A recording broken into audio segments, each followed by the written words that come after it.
Hello and welcome to Get Rich Slow, the podcast that challenges a conventional get rich quick ideology and instead explores what authentic success really means and how you can achieve it.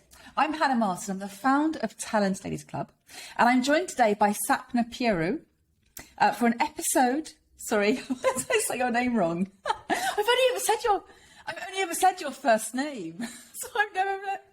Oh, did? Okay, phew.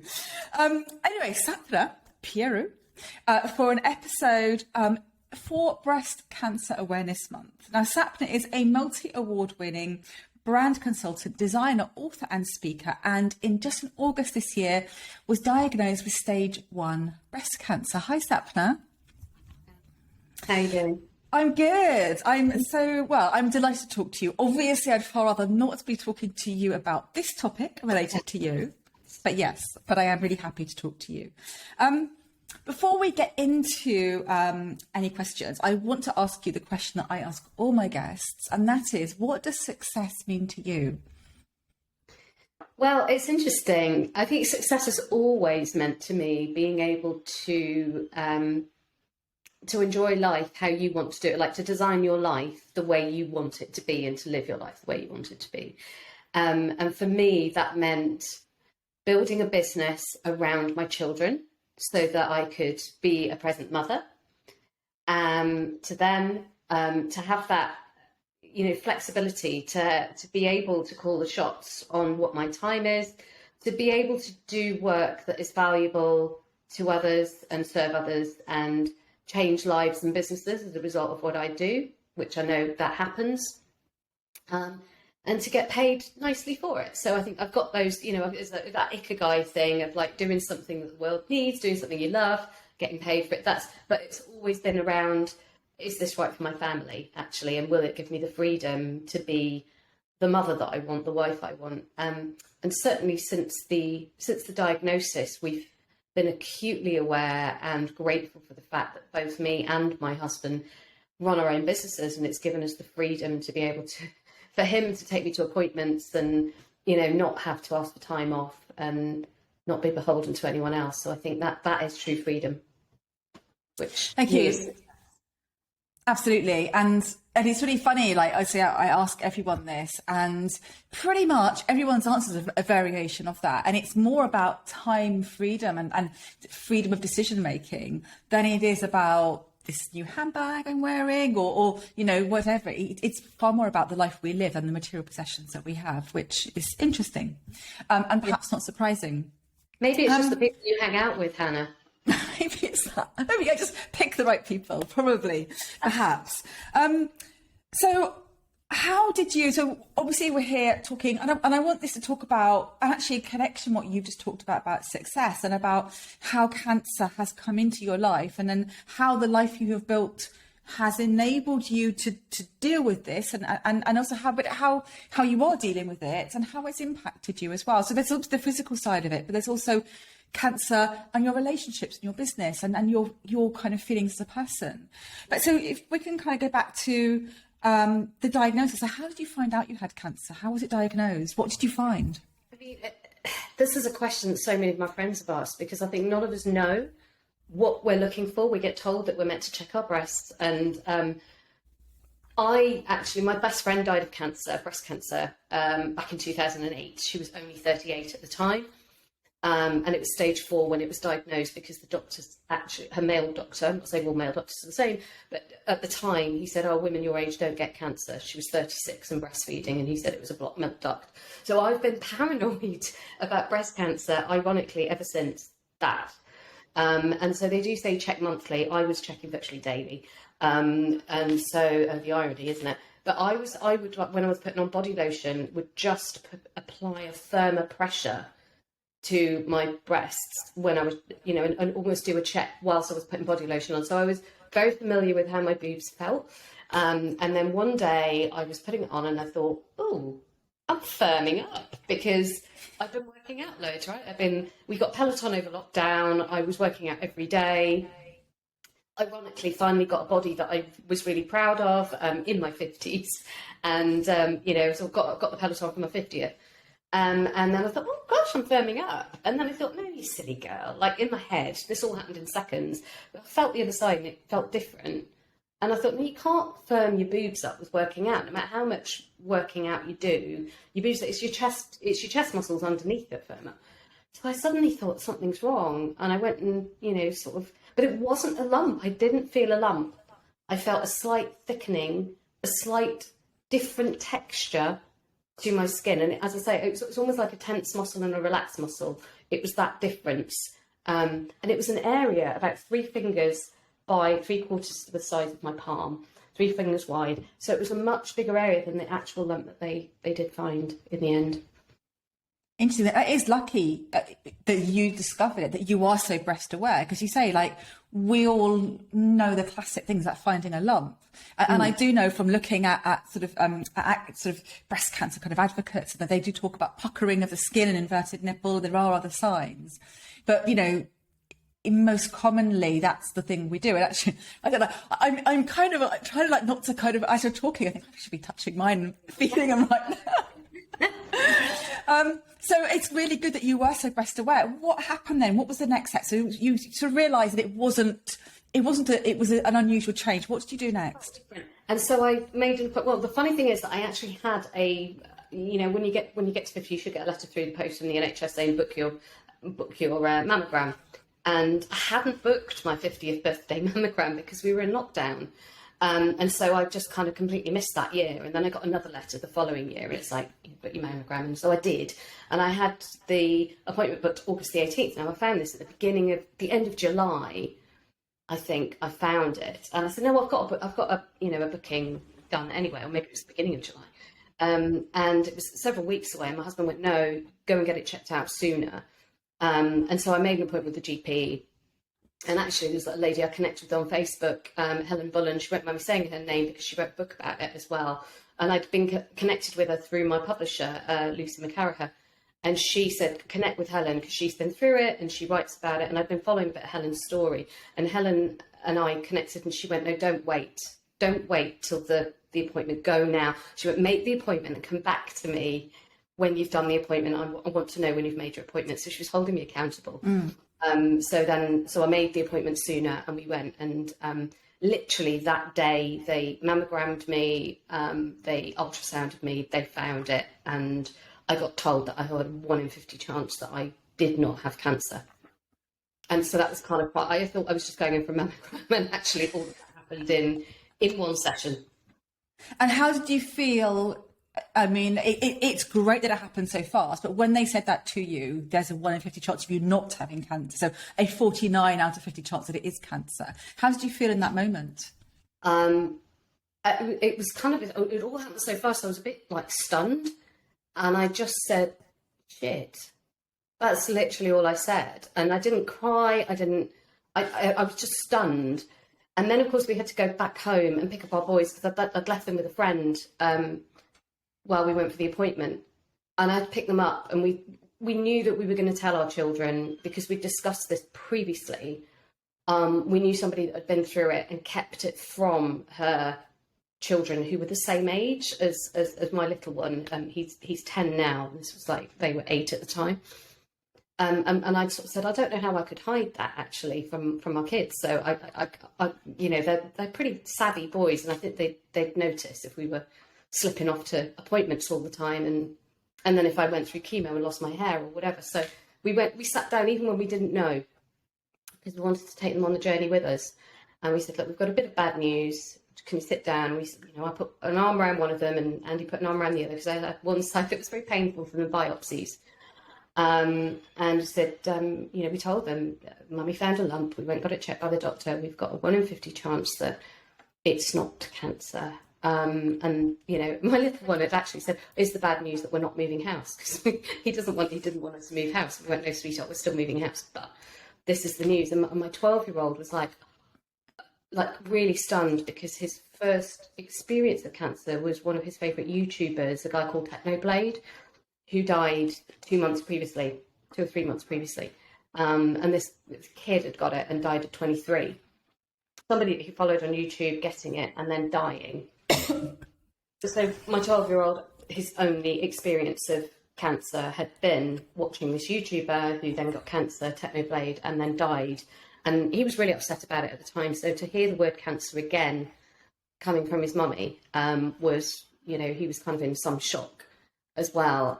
But we have never shied away from telling our kids what was going on in the past. And so I didn't know how to approach it in any other way with them. As I say, they're pretty astute kids, and they would have guessed if we were whispering conversations and sneaking off to appointments and things like that. I mean, since I've been diagnosed, it's been twice a week I've had to go to appointments. So on a Wednesday generally, and on a Saturday. So we told them, and then I spoke to a really good friend of mine afterwards. I phoned her and told her, because she'd had a few friends that had gone through it, and her first initial reaction, she's known each other for over 20 years, it was like, oh my God, you shouldn't have told, the boys. No, let them be children for as long as possible.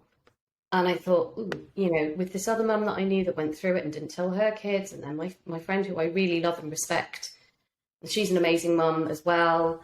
But they're all amazing mums, but we've all got different ways of dealing with it, I guess. It made me doubt myself, and it's like, have I done the wrong thing in telling my children?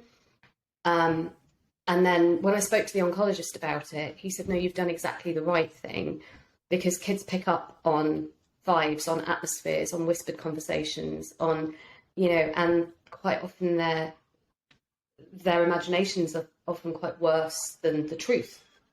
And they might start thinking even worse things. It was bad enough that one of my children started having nightmares, and he's fine about it now. But it was just, I think, an initial shock reaction. But they've been great. I mean, the oncologist said that it was the right thing to do, and then an NLP coach friend of mine also made the point that I hadn't thought of at the time. But he said, what you've demonstrated to your children is that you are able to share the worst thing that's happening to you with them at the time. And my 12-year-old, I asked him, should I have told you? Because, Auntie so-and-so said I shouldn't. And then this other mum didn't tell her kids. And he said, well, Mummy, if the worst had happened, it would have been an even bigger shock.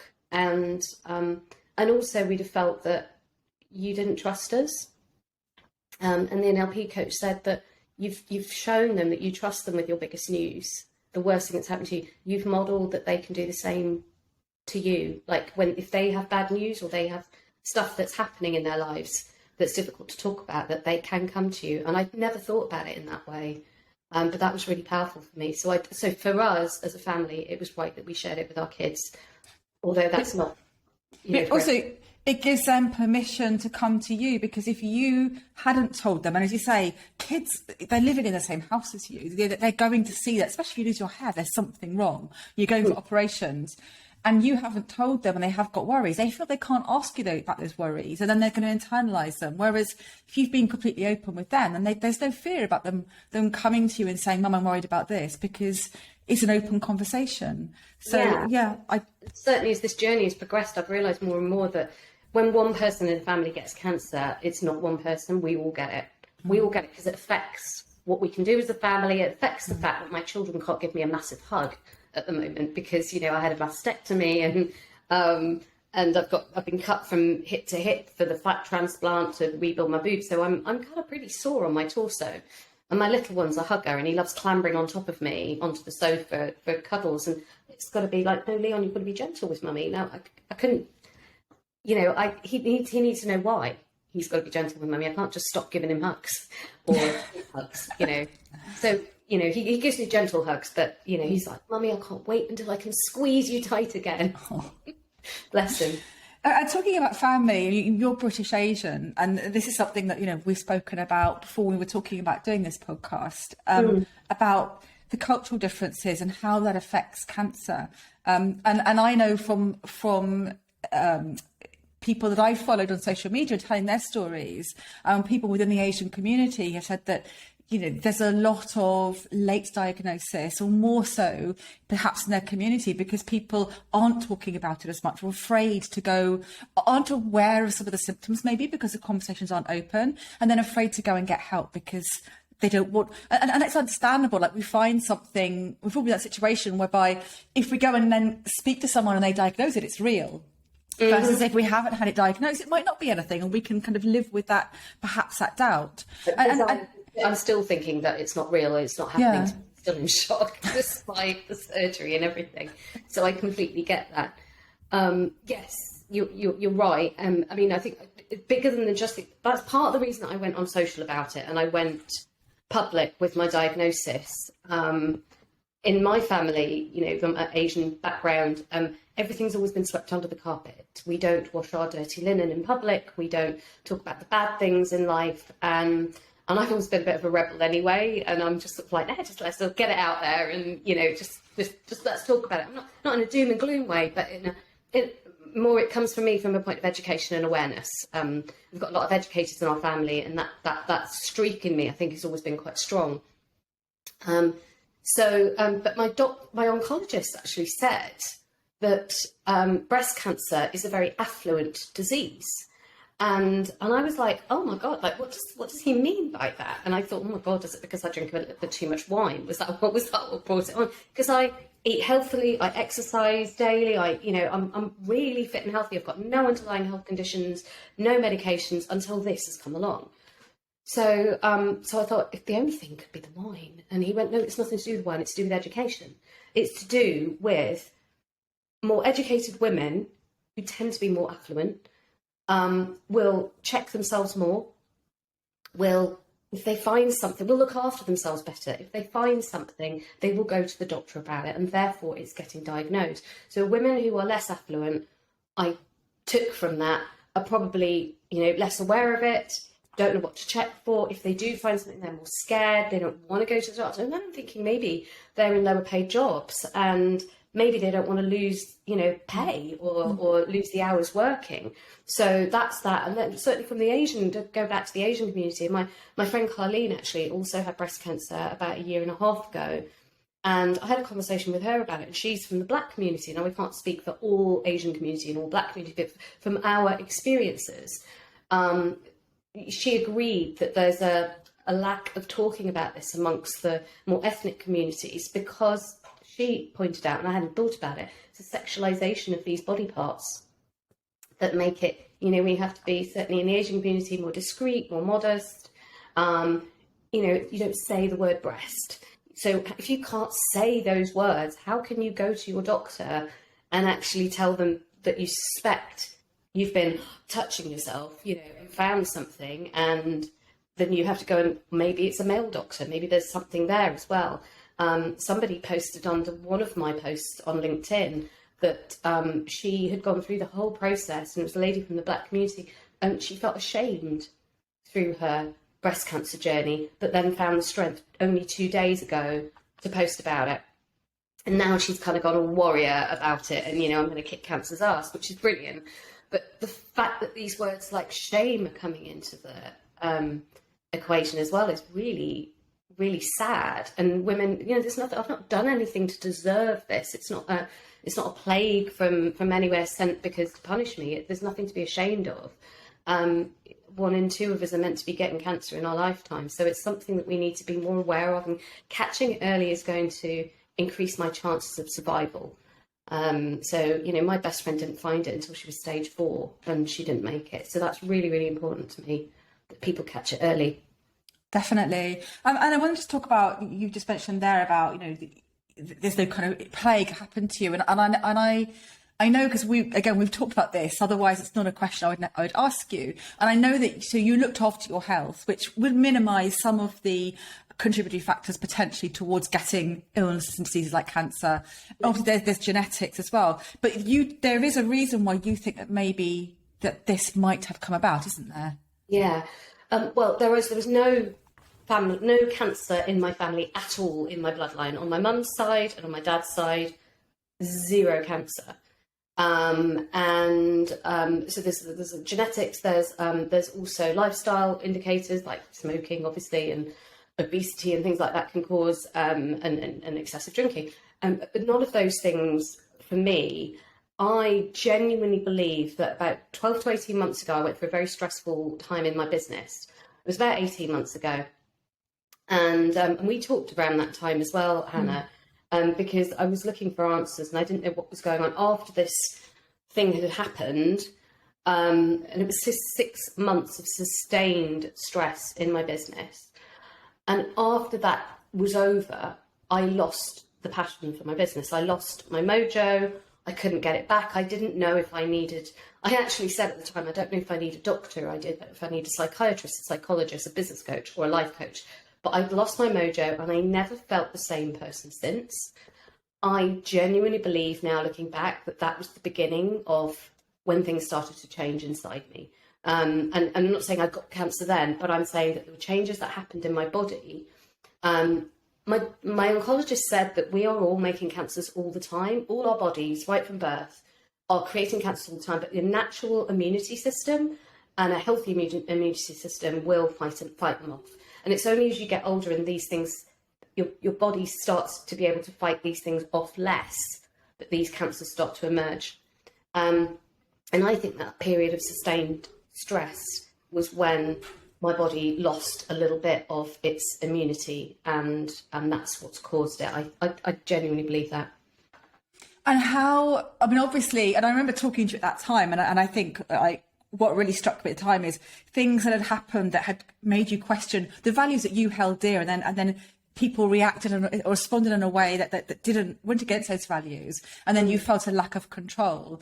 And I do remember speaking to you about how difficult you found that time, understandably. Yeah. And there are to some degree, that we can't always protect ourselves from things that happen to us, how people behave, and that kind of thing. But what have you taken from this that you may change the way you live your life going forward that may help to protect you from that? Well, so I made the business stronger at the time. We put in stronger contracts in place and things like that.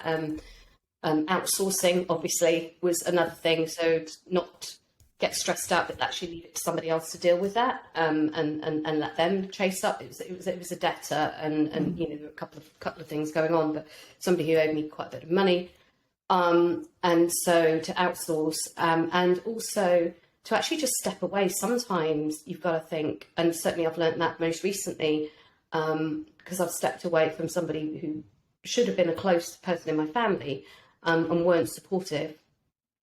I won't name them, but I've stepped away from toxic people and situations because I just can't. You have to become a bit more selfish. You have to be looking after number one, which I know is much easier said than done. As business owners, as mums, as, you know, wives or whatever, but actually we've said it all the time, is that if without your own health, you've got, you know, you can't give to others. And so actually, even more so, it's made me realise that I need to just look after myself and my little family, and what's good for us will keep us going through there. And anything that's not good for us, I'm being quite ruthless about it now, just cutting it out. And I think that's a really good lesson that can help any of us. As, you know, just because people are in our life, just because someone's a blood relative doesn't give them the right to be in your life. And just because someone's been in your life for a long time doesn't give them the right to be there. You know, we get to choose who we have in our lives, and they should be people that make us feel good. And if someone is always making us feel bad, then we don't have to have those people in our lives. You know, there are sometimes that it's not always a simple thing to, you know, get rid of them, but to cut those relationships off. But it's really important to protect ourselves, isn't it, from those relationships? Yeah. Well, distance helps with this one. So, you know, but I've just sort of, you know, move on. I've been surrounded by so many positive people, and so many positive energies that's what I just want to, you know, I've had so many friends visit me over the last couple of weeks since I've been home, or the last week. I came home on Thursday the 29th, my birthday. So, like, you know, I've had people coming over, cards and presents and chat, and it's just been lovely to see people again and to be sociable. Andy did say, you're going to love this cancer, aren't you? Because you're going to get loads of attention and loads of people are going to come and want to visit you. And I was like, yes, Andy, that's exactly why I got it. But yeah, I mean, there's been developments since then, and I may still. I thought I was going to be able to swerve for chemo, but I don't know if that's actually an option anymore. So I'm having to deal with new news around that at the moment, and the thought of losing my hair is quite something that, you know, not that we didn't have on the table when we talked last. So I'm dealing with that at the moment as well. And coming on to that, how has cancer changed your identity? And obviously there's your physical identity, and I know that you've had a single mastectomy, and now potentially you might lose your hair. So there's very obvious from the fit, you know, someone looking at yourself in the mirror, or someone who knows you're looking at you, but also your identity as you as a person. You know, you've gone from someone who doesn't have cancer to someone who does have cancer on a very basic level. That's quite a big shift. So how has that changed your identity? I think I'm still coming to terms with a lot of that, because, as I said, I'm still sort of a little bit in denial. Because apart from the fact that I've been cut from hip to hip and had a tip cut off and reconstructed, I feel fine. You know, my body's a little bit sore around my torso, but I'm like, when can I get back on the Peloton? And, you know, when can my thighs and my bum are turning into jelly, and all I can think about is working out, but I'm not allowed to work out. I don't feel ill. I don't feel mentally, you know, that it's affected me. You know, I don't feel. I felt worse having COVID. You know, I felt more ill having COVID than I do having cancer, which is the weirdest thing. And it's such a big thing. So that's the thing that's really hard for me to get my head around. But from the body point of view, as I said, like I finally got happy with my body image in my 50s. After 2 years of almost solidly working out, last year we had our 50th birthday party delayed by COVID. I wore a really bodycon dress, and everyone was like, "Oh my God, you look amazing." And I look back at those photos and go, "Wow, I really was at the peak of my physical fitness." To not be there now feels really weird, because I've done all the right things.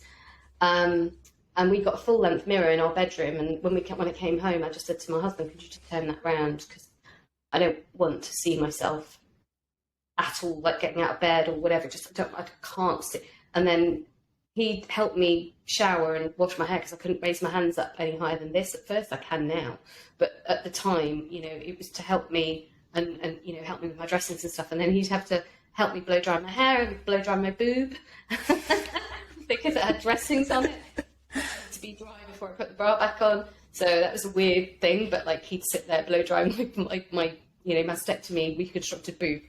And so I never caught a glimpse of it. And then he went away for business last Sunday, early Monday morning. And my parents came down to look at me, and I thought, oh God, I don't want my mum blow drying my boob. I need to try and sort this out myself. So then I was drying my hair, and I was getting more mobile, drying my hair, and I had to blow dry my, but of course then I caught sight of it in the mirror for the first time. And that was like probably like Monday. And I was like, oh, okay. But it's not as bad as I thought. You know, I was kind of, you imagine the worst, and then you see it, and it's actually not bad. Now the bandages haven't come off, so it could look even worse underneath. I've no idea. But it's like step by step, I'm having to deal with like one little thing, and then looking at my flat belly. Oh, actually, my flat belly looks better in dresses now and, you know, clothes. But I've got my belly button slightly off centre, so as a designer, that really annoys me. It's like 1 or 2 millimeters off centre. I'm like, that wasn't where it was. It's a bit higher than it was. I'm just going to have to get used to, you know. And one of my friends said today, well, none of us are completely symmetrical anyway, so you're going to have to, you know, it's one thing at a time, and getting used to it, and just going through a whole journey of accepting myself again and learning to love it again. And today, putting on the bra, like not a surgical bra, I'm putting on an actual proper bra that gives me an uplift, made my clothes fit better. Suddenly I started feeling myself, even just getting out of the surgical bra. So each little step is I'll never be the same again. And as like my doctor said, you know, you always have cancer. You don't get cured of cancer, because cancer will always come back. It's always there in the back of your head. I read some other lady I got connected to, she was writing about her cancer journey, and she's like, she's a year free of it, like free of cancer, but she still has to test. But she said every time you get a headache or a leg ache, you think it's come back in your brain, or it's come back in your bones, or whatever. It never goes away.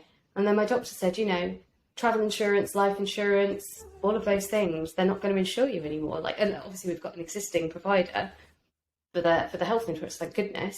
But a lot of those things are going to be really difficult to get. So it's like I hadn't even acknowledged all those ongoing impacts. And of course, I didn't do anything like get, you know, income protection or anything like that.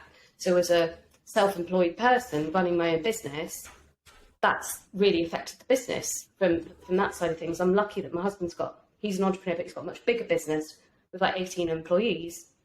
And he covered the entire team and their families with private health cover, which is why I've got private health cover, but I probably wouldn't have sorted it out myself. And, so far our statements are coming through.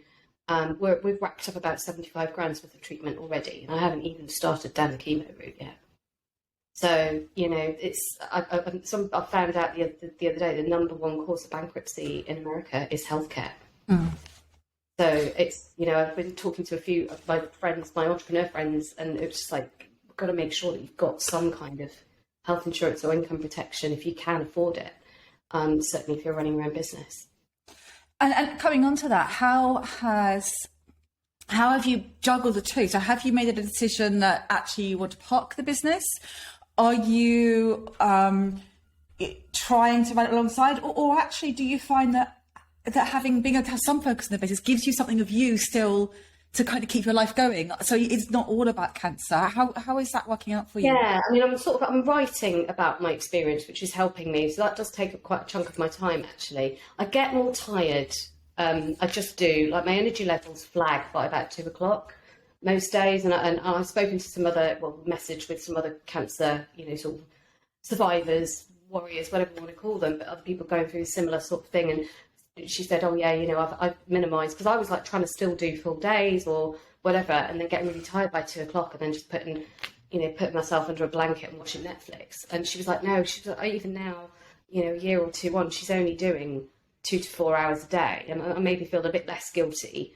So I do want to continue to do what I do. Energises me and I enjoy it, and it's like my brain hasn't got cancer. I can still work and I can still use it, and I can still use a computer. So but what I found really difficult is being visionary and look at that thing about having to feel one step in front of the other for my cancer treatment doesn't allow me to look up and think about what might happen in the future, because I'm only thinking about my treatment right now and can I get through this day and what's happening next week, which then makes it really hard to be visionary. And I think, what are my 3-month goals, or my my 9-month goals, what do I want to be doing in a year? Because I'm like, fucking hell, I don't even know what I can't think that far. So what it has meant is that I kind of took my foot off the gas with marketing the business, which obviously, and that happened in July. And weirdly, July and August, I had 2 of my biggest months this year because of the stuff that I'd been doing previously. And then it all came to fruition. And then in July, I discovered the lump, and in August. And so I've had like this trickle down at the moment where I've stopped marketing business now. I've just brought someone in new to start on my social media again, so that I won't be completely disappearing, because people have got short memories, I've realised. And I do want to continue to give value and stuff, and obviously he's taking a lot of the content from my book and repurposing that and just keeping that going for when I am ready. But I am scaling down a lot of other stuff as well. But if anybody does want to work with me, I'm really happy and energised to work with them, because that's the bit that actually, is. And I started a big project with a client as I got diagnosed, and my first meeting with them had to be, I've got this diagnosis. And they've been absolutely brilliant. They as a team, they were absolutely brilliant, and they went, take your time. And we've done the project. It maybe took a couple of weeks longer than it would have done because I was off for a week having surgery, and being in hospital. But they've got, the progress that we've made hasn't been slowed down that much. So, trying to be business as usual, but it is hard. It's hard. So I'm being kind on myself and scaling it down a little. And I guess also, we're still talking fairly on in your journey. You were only diagnosed, I think, less than 2 months ago, or about 2 months ago. And just over 2 months ago. And, your treatment journey is continuing. So obviously how your density will change, and the things you might want to prioritise or have the energy for might change depending on treatment as well. Yeah, absolutely. I mean, whilst I was in this sort of fug of not knowing what was going on with my head, and a part of me was like, is there more to life than this? Is there a bigger purpose? Is there something else? So I don't know what will happen when I come out, once I've written that book and gone through that journey, whether I will want to continue with the business, because maybe it will have changed me as a person, and maybe I'll have found a different, I really don't know, but I can't second guess it at the moment. I'm just putting one foot in front of the other, moving to the next appointment, and not trying to, you know, kind of second guess what might happen next, because I don't actually know. And We very much live for the moment, by the way. That's yeah, which leads me, you always like, the last comment you say when I ask a question leads me to the next one I was going to ask you, which was, you're an excellent guest, about mindset and how has your mindset helped you? And the mindset that maybe that you approached life you had before, and also how that might have evolved. But how do you think that's helping you on this journey? Because you are quite positive, you are, I sound so weird, embracing it, because like it's a bizarre thing to say about cancer, but you aren't hiding away. You are kind of going, how can I make the best out of this? Yeah, I mean, I'm kind of, I'm an all-in kind of girl, right? If I do something, I do it with my heart and my soul, and just kind of, I don't shy away from stuff or do half-assed. And that's with my clients and with my family and with my friends when we had the party, which is the most mega party ever. And with cancer, it's like, well, I've got it, so let's deal with it. And actually, if I can help other people by sharing and not hiding away, again, everybody's cancer journey is different. Some people choose to do this in private, and that is absolutely fine. But for those that have come out and talked about it, they've helped me process. You know, I've looked at other people that are talking about it on social media, and kind of they've inspired me. And if I hadn't connected with Helen Bullen, she wouldn't have said to me, go now, go and get that checked now, and actually made me do, you know, because it could have been stage 4, and then every week counts. So the more, you know, it's really helped with that. I think being physically strong, because when I found out I had cancer, I actually upped my training. I actually upped the amount I was cycling, I upped the weights, because I knew that I needed to be physically fit enough to go into surgery. And my doctor said, well, we're both on the same side then. When I told him this, he went, we're both on the same side. What that's really helped me do as recovering from surgery is sit up quicker, get out of bed quicker, because I'm physically strong. I've got strong legs, strong arms. I've become more independent more quickly as a result. And that has made me feel like I'm making progress, because I don't feel like a patient.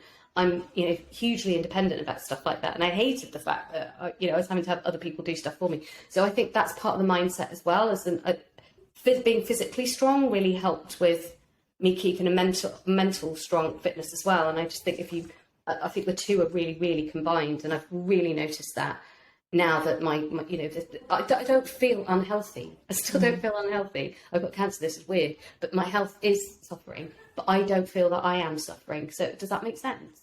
It does, yeah. Has there been any moments where you feel like your mindset has been challenged, where even if it was sort of briefly, where you kind of felt, really? All the time. There's new news. Every time I go to the doctor and there's new news, and I'm like, I have to process it and I have to deal with this. The writing's really helped. I'm really pleased that, you know, I'm very blessed that I've got an amazing husband who I can talk things over with. Although last night we had a conversation and I just went, no, you're not getting it. You're actually not getting it. Maybe I should go into a cancer group and talk about this, because you're not getting this thing. And it was about fear of dying, right? Because we're all going to die at some stage, but something like cancer comes and hits you in the face. And it was a silly thing. It was me teaching him how to do a Sunday roast, right? We had a Sunday roast that my husband had done. It's the first time he'd done it for us. And I just went, right, you know, my job here is done. And I've taught the boys to do spaghetti bolognese, and I've taught the boys to do X, Y, and Z. And I feel like I'm downloading my knowledge so that for a point when I'm not around. Now, I didn't think that point was going to be now. I thought like in the future. But me even talking about it really upset Andy.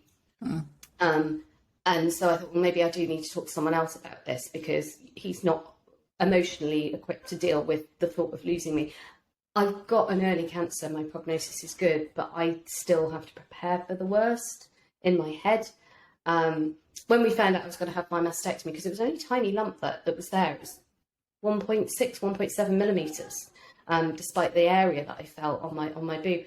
And then they found another one hiding, and then they found another one, and then they found loads, and they went, actually, we can't just do a lumpectomy, we're going to lose the whole breast. I've always had, as my husband says, a cracking rack, and an hourglass figure, and all of a sudden, all of that was, oh my God, but then all my clothes aren't going to suit me, and they're going to hang differently, and you know, all of that. But the losing a boob, and then I thought, and then they couldn't save my nipple, and first thought was, they fed my babies. And I was like, oh my God, that's going. And like, it was just, I cried, and we all had a cry, because I had to tell the boys that mummy was going to lose a boob and I was going to have an operation. They wouldn't be able to hug me on that side. And I said it was just the one, and Luke said, but we can still hug this side, mummy. And I was like, yes, you can. And I was just like, that was really sweet. But we all had a cry as a family. We just kind of got into this sort of like rugby kind of scrum type cuddle, and all just cried. And we had that one good cry. And I think that kind of acknowledged that something shitty was happening. And we've all come out of that okay. You know, I've had a couple of little cries since. More out of frustration than anything else. But I'm not really a crier. We did watch Coda as a family, and that set me off as well, which is the Oscar-winning film Child of Deaf Adults. Highly recommend. And that, I think, was cathartic. I think it was other stressors, but that were leaving my body by watching a sad film or an emotional film. And I can understand the dynamic you mentioned just now about, you know, leaving your family equipped. And I can understand, like, the pragmatism of the person it's happening to can have that pragmatism about it. It's happening to them, and they're kind of like, okay, I need to make sure that you're right. You're going to be fine. You can cook kids a roast dinner when I'm gone my way. But I can also understand your husband's point of view, where actually that's too much for him. Yeah. He doesn't want to think about that. You know, he's kind of like, he's part of it, but he's not. You know, he's there alongside you, but you're the one that's dealing with cancer. And so for him, it's just about kind of not even thinking about a post-you life. Yeah. So I can see therefore why it would be helpful to talk to other people who are seeing your side, you know, so you can maybe have that kind of gallows humour even about it, where you can joke about it because it's happening to you. Yeah. Versus someone who is kind of, you know, it's not it's happening to them, as in like their lives are affected, but they can't have as much influence. No, I mean, and he did say to me when I was diagnosed, he went, oh my gosh, you know, and seeing what I was having to go through, and the biopsies and the surgeries and the scans and everything, and he was just like, I wish I could take this away from you. I wish I could have it instead of you, you know, if I could do that. And I went, oh God, no. I mean, I went, you were bad enough with COVID. I'm like, you were bad enough with COVID. I went, I'm sure man cancer would be a lot worse than woman cancer, because man flu obviously is a lot worse than women flu. So I was like, no. But I said also, if 1 and 2 of us are meant to get cancer in our lifetime, I'd rather, you know, that lets you off the hook. And he went, I don't think it really works like that, Sapna. And I went, I know, but statistically, it feels like I'd rather have it. And you know, from a purely selfish point of view, he earns a lot more than I do anyway. So, you know, he's got a much bigger company. So from a very practical point of view, it's, you know, kind of better. It's not good that any of us had cancer, but no. I'd be absolutely petrified if it was him, or God forbid, you know, the boys that had it. So I just kind of think, well, this way I feel more in control, even though it's not something I can really control. And talking about relationships, what effect has this had on your relationships? Obviously, we talked about your husband and children, but your relation maybe with your parents or your friends, or, you know, beyond that, has this effect changed your relationships with people? As our immediate family, we've become a lot closer, I think, a lot stronger. Certainly my parents as well have been incredibly supportive. It's even brought out, you know, other cousins and aunties and stuff that have been in touch with me more than usual and checking in on me, which is really lovely. So those, you know, relationships have been more ignited. Friends from all over the world have been in touch with me, and this is the bit that Andy was sort of saying, you know, you're going to love this because you get loads of attention. But it's been really nice to reignite friendships and conversations that I've not had for ages with friends who suddenly have reached out. It's like, God, did I have to get cancer before you got in touch? You know, it's pretty extreme. But when we'd seen a load of our friends last year with our big party, so, you know, a lot of big friends, a lot of old friends came along to that. So that was kind of quite nice anyway. But it's, yeah, certainly a lot of friends have stepped up. There's been some friends that have really kind of stepped up and been a real support. But I kind of knew that they would be anyway. It's not like we've become closer as a result. We were already good friends, but they've just been amazing. So yeah, one of my friends, Charlotte, actually, I have to say, this is quite funny. When she read one of my first posts on Facebook about it, and I had let her know personally because her son is my little one, Leon's best friend, one of his best friends. So she sent me a text and she went, "They're only tits though, babe, aren't they?" And it was just something she's very funny. She's an actress, got a great sense of humour. And I went, yeah, but they were fucking amazing tits, you know. And then she said, oh, they should be immortalised. This is WhatsApp chat. And it was like, they should be immortalised. Maybe you should get like a sculpture of them made or something. And I was like, yeah, that'd be a great idea. And she was like, shall we? And then so she's got like, you know, those body casting kits that you get for like pregnant ladies. So she came round one night. And we got Andy involved, and she was taking photos and directing and reading out the instructions, and he was placing them on. So I've now got a cast of my body with my boobs as they were before. And I might do another one afterwards when all the surgery's over. I love that. So, like, if ever you miss your old breasts, you can just kind of, you know, go in. in the dining room as a... Well, as a guest, go come and have dinner, and there's your boobs hanging over the table. My little one had a little tea for his birthday party, and I hadn't moved it, but I just turned it around so it was inside out. And they didn't actually notice it. They didn't actually notice it was in the corner of the room. Definitely a talking point for dinner parties. Yeah. Well, I'll turn it around the right way around for dinner parties. Thank you, Sapna. What advice to sort of round this off? If someone is listening to this, what advice do you have about breast cancer for someone who's maybe not been diagnosed? I mean, obviously, probably checking, I'm guessing. Just check yourself. I mean, that's the thing that I've always been putting at the end of my posts, and I forgot to do on today's post actually, is just check your moobs and boobs. I mean, that's the other thing, men can get breast cancer too. It's my doctor said it was like 1%, but that's still that's higher than we think, right? And then I went to a party and somebody said, yeah, his father and his grandfather had breast cancer, so that was kind of quite unusual. But yeah, check. You don't have to be as paranoid as me, checking daily, but, you know, it helps, I guess. And know what to look for. And the other thing was that actually, if I'd have done it in the mirror, I would have noticed that there was an indentation on the underside of my boob that I hadn't noticed. Because I was just doing it when I put on body lotion, and I didn't do it in front of a mirror. So if you are going to be checking yourself, do it in front of a mirror so you can actually see any physical changes, because that was underneath and I wouldn't. But be aware of it, and if at all worried, even if it's a change in texture of your skin, that's what signalled it to me. Don't delay, go to your doctor, don't take no for an answer, and do get it checked out. And book that mammogram. If you've got those letters from the NHS, book your mammogram. Definitely. And I'd say, you know, if anyone is unsure about what to check for, there are lots of brilliant resources, probably on breast cancer charities. I think the Titty Gritty I've seen on Instagram. Yeah, I mean, Macmillan is the only site. I mean, one thing that my husband, well, not my husband, my oncologist said once I was diagnosed was, do not go to Dr. Google. He went, don't go to Dr. Google if you're worried at all. And I said, oh God, the only site that I've gone to is the Macmillan site. And he went, oh, that's all right. I've written most of that one myself. So he's quite a renowned oncologist. But it was like, you know, don't go to Dr. Google about these things.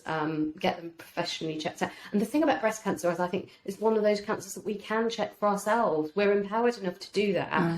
An internal cancer you wouldn't know necessarily.